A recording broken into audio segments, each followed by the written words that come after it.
Hi everyone, in front of me I've got Motorola Edge 60 Neo, and let me share with you how to allow unknown sources on this device.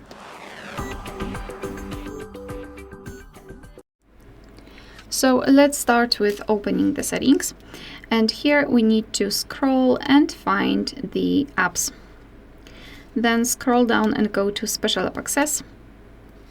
Scroll down and find Install Unknown Apps.